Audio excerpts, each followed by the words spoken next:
ইস্যুগুলোকে তাদের কাছ থেকে আসছে। আমি নিজেও I will walk out of this room much more knowledgeable today. Absolutely, no doubt about it.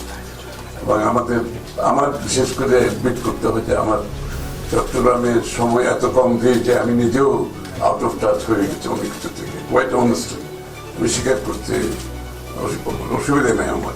তবে আজকে আপনাদের কথা শুনে অনেক কিছু আমারও অবগত হয়েছে যে প্র্যাকটিক্যালি যে ইয়াং, বিশেষ করে যে ব্যবসায়ী যারা আছে, আপনারা যারা ইয়াং এখানে একাডেমি আসছেন, বয়সে অনেক কম আমাদের চেয়ে, তা আপনাদের কথা শুনলাম। এবং আসলে তো আপনাদের ইয়াং ভয়েস গুলো এখন দেশের জন্য সবসময় গুরুত্বপূর্ণ আলোচনার মধ্যে।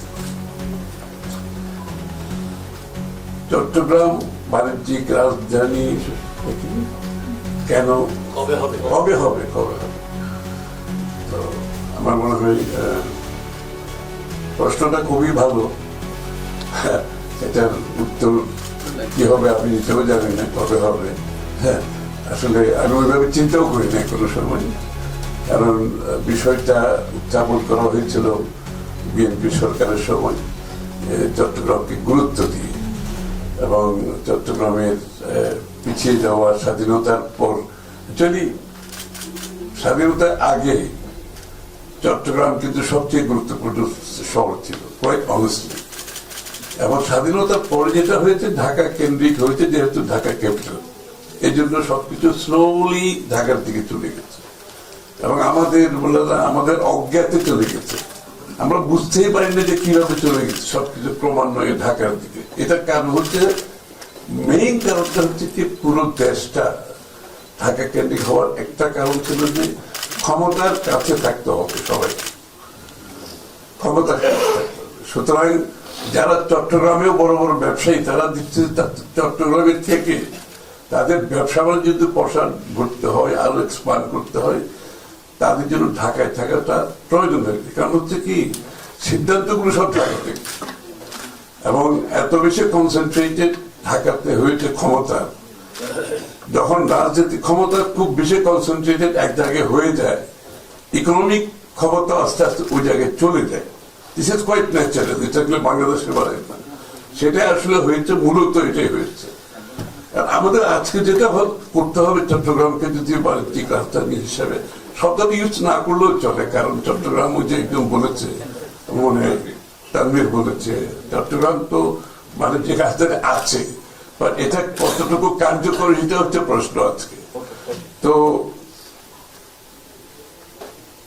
ওই শুরুটা তো করতে হবে আসলে অন্য জায়গা থেকে, শুরুটা করতে হবে বাংলাদেশকে একটা ওভার রেগুলেটেড কান্ট্রি থাকবে কি থাকবে। Actually Bangladesh is over regulated country, এবং it's all concentrated in Dhaka unfortunately. আমাদেরকে ওই জায়গাটা হাত দিতে হবে প্রথমে। চট্টগ্রামকে যে রাজধানী হিসেবে কার্যকর করতে হলে আমাদের বাংলাদেশের যে আমাদেরকে সিরিয়াস, যে আমি প্রত্যেকদিন এই কথাটা বলেই যাচ্ছি, somehow I'm trying to drill this into the heads of everybody, including myself, যেটা আমাকে বিশ্বাস করতে হবে যে এই দেশটাকে ডিরেগুলেট করতে হবে। ওভার রেগুলেটেড কান্ট্রি হয়ে গেছে প্রতিটি ক্ষেত্রে, নাগরিকদের জন্য যা হয়েছে, ব্যবসায়ীদের জন্য যা হয়েছে, একাডেমির জন্য হয়েছে, কেউ বাদ নেই এখান থেকে। Everybody is victim of over regulation in Bangladesh. তা আমাদের মনে হয় আমাদের ডিরেগুলেশন করতে হবে সিরিয়াসলি।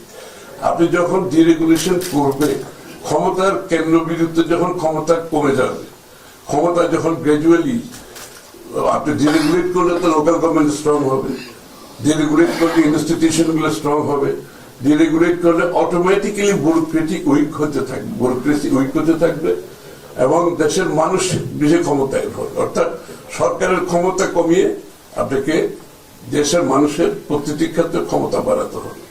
ওটা একটা বিষয় আমাদের গুরুত্বপূর্ণভাবে দেখতে হবে। দ্বিতীয় কথা হচ্ছে, চট্টগ্রামকে আপনার খুব সুন্দর সুন্দর কথাগুলো আসছে, চট্টগ্রামকে আমরা কি হিসেবে দেখতে চাই, লজিস্টিক্যাল হাব হিসেবে। এবং কেন logistical hub? Because of Chittagong coastline. আর তো কোনো কিছু নেই, ও যেটা বলেছিল। আর তানভীর যেটা বলেছিল, এই হাবটা করার জন্য naturally Chittagong is the only suitable place. বাংলাদেশের দ্বিতীয় কোনো জায়গা নেই।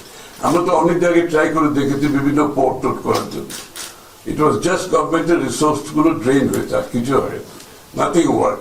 তো চিরকমকে যদি লজিস্টিক্যাল হাব করতে হয়, যে জাপানিজরা, যে ফার ইস্টে আমাদের যারা ইনভেস্টর আছে তারা কিন্তু সবসময় দেখে থাকে কোস্টাল ডিস্ট্রিক্টটা কোথায়, এবং কোস্টাল ডিস্ট্রিক্টের পটেনশিয়ালটা এই দেশের গভর্নমেন্ট কত ইউজ করছে, এটার ইনফ্রাস্ট্রাকচার আছে কিনা, তারপরে দেশের ওভারঅল দেশের এটা ইনভেস্টমেন্ট ফ্রেন্ডলি দেশ কিনা, ইজ অফ ডুইং বিজনেস আছে কিনা, কস্ট অফ ডুইং বিজনেস আসলে কতটুকু এখানে আছে, এগুলো তো পরবর্তীতে। আগে ওরা কিন্তু প্রেফার করে একটা কোস্টাল ডিস্ট্রিক্টে মুভ করার জন্য। আমাদেরকে তো কোনো কিছু ইনভেন্ট করার কিছু প্রয়োজন নেই। চট্টগ্রামকে যদি আমরা লজিস্টিক্যাল হাব করতে চাই, কোস্টাল বেল্টকে ওই তো লজিস্টিক্যাল হাব করতে গেলে কিন্তু কোস্টাল বেল্টের কানেক্টিভিটি গুলো করতে হবে, ডেভেলপমেন্ট গুলো করতে হবে। একটা এক্সাম্পল হচ্ছে কোরিয়ান ইপিজেড, যে জায়গাটা কোরিয়ান ইপিজেড করেছে, এটা করার অনেক আগে আমি একবার ওখানে গিয়েছি দেখার জন্য, কেয়াকসন সহ, যে এই জায়গাগুলো বালি, তুমি যেটা বললা, আসলে কোনো অ্যারেবল ল্যান্ড, এখানে কোনো চাষবাস হয় না, জায়গাগুলো খুব একটা ভালো একটা ইউজ হয়। এবং ওরা কিন্তু যেহেতু ওদের ওই নেকটা আছে, গ্লোবালি ওরা ইনভেস্ট করে, তো ওরা ওই জায়গাটাই বেছে নিয়ে যে এখানে কোনো চাষবাস করবেন, কিন্তু এটাকে আমি কনভার্ট করে একটা ইন্ডাস্ট্রিয়াল স্টেটে করতে পারবো।